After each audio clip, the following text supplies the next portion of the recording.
Je suis Rissi Hassani Aladi, je suis la chargée de programme pour l'Afrique francophone au Fonds africain pour le développement de la femme. Et comme vous le savez, le Fonds de développement pour la femme est une organisation d'octroi de subventions basée au Ghana. Et aujourd'hui, j'ai à mes côtés Madame Yao, une des partenaires bénéficiaires de subventions du fonds, qui est en visite à Accra dans les bureaux de AWDF et qui va nous parler un peu de son parcours avec AWDF. Madame Yao, bonjour.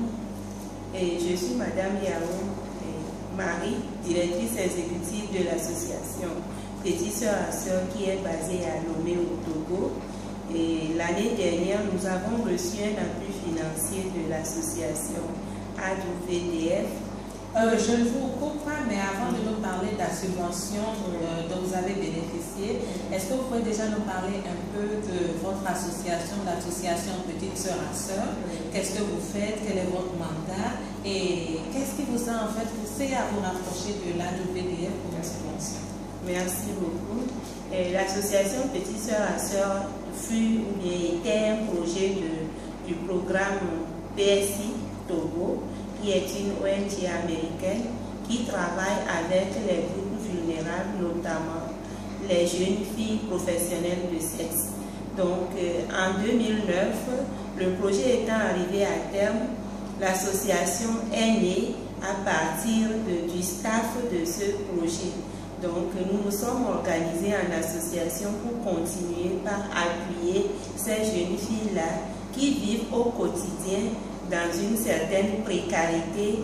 Et donc, nous travaillons essentiellement avec les jeunes filles qui ont entre 10 et 24 ans, qui évoluent dans l'environnement prostitutionnel, c'est-à-dire qui offrent leur sexe en échange de cadeaux, de biens matériels ou de l'argent, et qui donc, à travers ce comportement, sont à risque sur le plan sanitaire parce qu'elles peuvent contracter les infections sexuellement transmissibles, dont le VIH.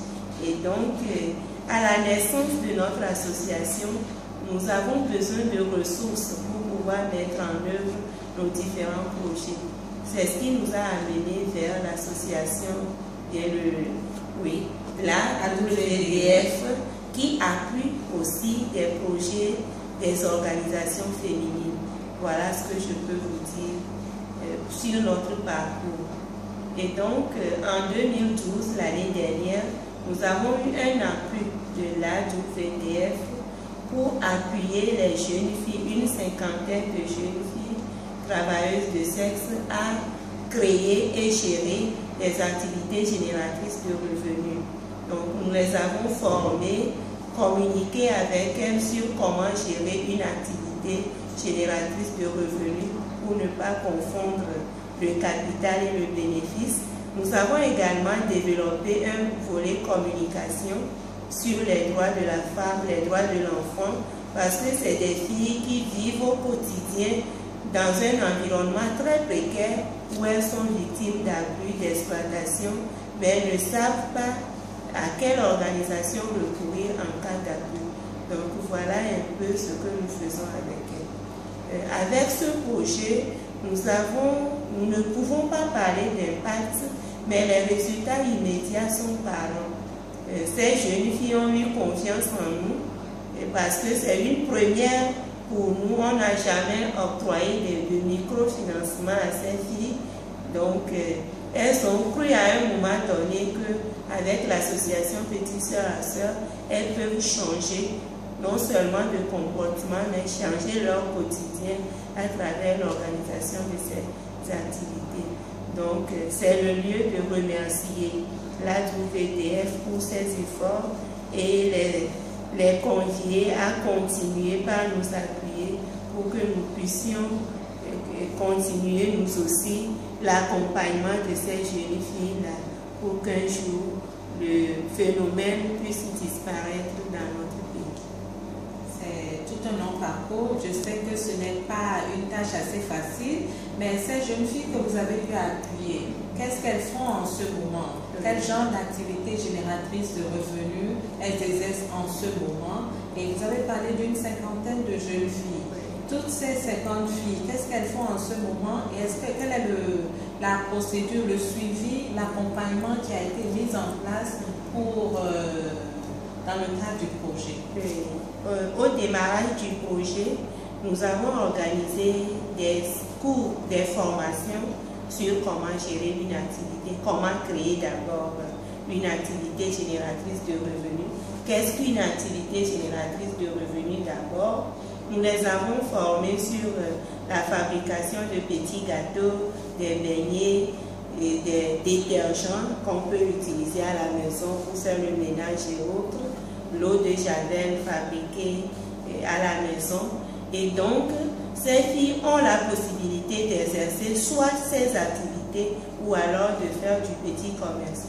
Donc, les 50 filles que nous avons appuyées actuellement mènent aussi bien ces activités que le petit commerce, notamment la vente de charbon de bois, la vente de piments, les chaussures, les sandalettes, les couches pour bébé, les garnitures, bref, tout ce que la femme peut développer comme activité génératrice de revenus. Et un suivi est fait. Il y a 2 animatrices qui assurent, en plus du personnel de Petits Sœurs à Sœurs, le suivi quotidien de cette activité, c'est-à-dire aller sur les sites pour voir ce que ces filles font, quelles sont les difficultés qu'elles ont et comment y remédier. Donc voilà un peu comment est organisé le projet ou les activités. Maintenant, le suivi, c'est du début jusqu'à la fin, parce qu'à l'identification, nous étions là. Maintenant, dans le choix des activités aussi, nous avons été impliqués. Nous avons discuté avec elles. Qu'est-ce que vous pouvez faire? Est-ce que vous avez les compétences pour faire telle ou telle activité?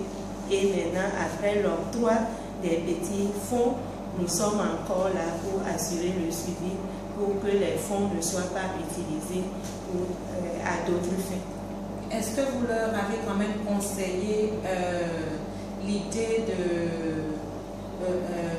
cette idée quand même d'aller économiser ou d'aller faire des dépôts à la banque, ouvrir par exemple des comptes d'épargne pour ne pas confondre, puisque la question principale c'est confondre le capital aux bénéfices? Oui. Ce que nous avons commencé par faire en attendant qu'elles n'aient des comptes, nous leur avons dit que c'est des fonds reçus d'un partenaire, donc elles doivent rembourser le capital pour qu'on puisse augmenter l'enveloppe à l'avenir et permettre de satisfaire d'autres filles aussi. Donc, elles sont... Si je comprends bien, c'est un genre de crédit rotatif. C'est ça. Voilà. Okay. Donc, elles sont tenues de venir faire un versement au niveau de la comptabilité de Petits Sœurs à Sœurs. Donc, c'est des montants de 30 000 par fille qu'elles reçoivent et elles nous disent à quelle fréquence elles veulent ou elles peuvent rembourser. C'est ça. Donc, voilà un peu comment est organisé le suivi au niveau des filles.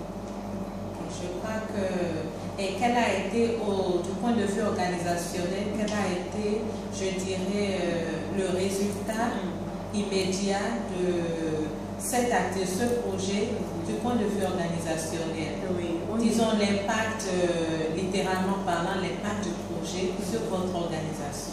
Oui, parlant de l'impact, ce projet a accru notre visibilité parce que sur le terrain, il y a d'autres organisations qui travaillent avec ces filles-là.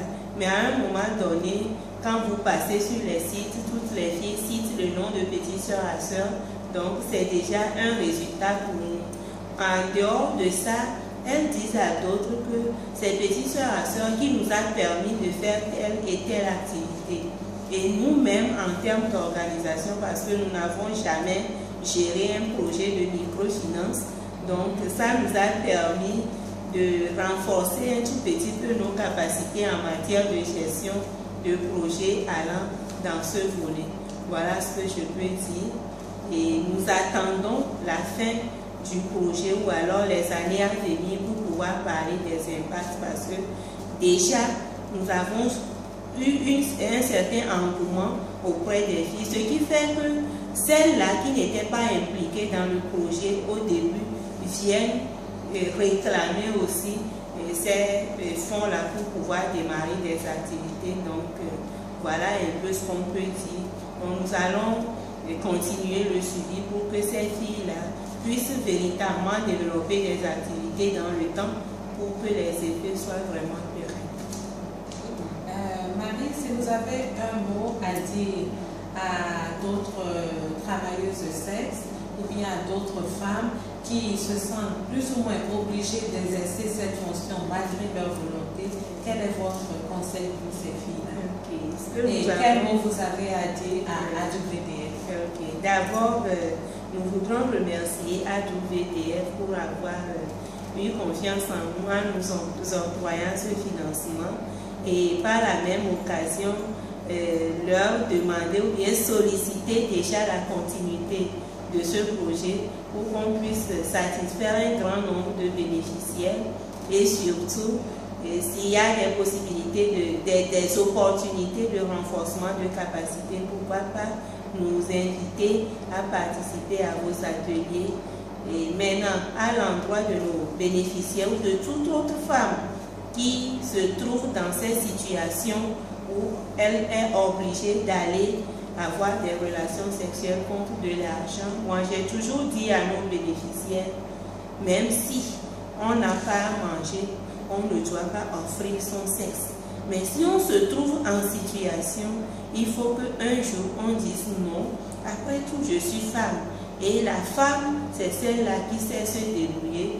Il y a beaucoup d'opportunités qu'on peut exploiter et gagner sa vie. Et non se laisser à la merci de ces hommes qui abusent ou exploitent carrément ces femmes-là. Donc, c'est les appeler ou bien les exhorter à créer, mais ne serait-ce que de petites activités avec les fonds qu'on peut, de ses propres moyens, créer. Parce que moi, j'ai vu des femmes qui ont lancé des activités avec 1000 francs. La vente de l'eau glacée, par exemple, dans les coins de rue. Et c'est partout maintenant. Oui, donc il ne sert à rien de dire que c'est parce que je ne trouve pas à manger que je suis obligée d'aller vendre mon sexe.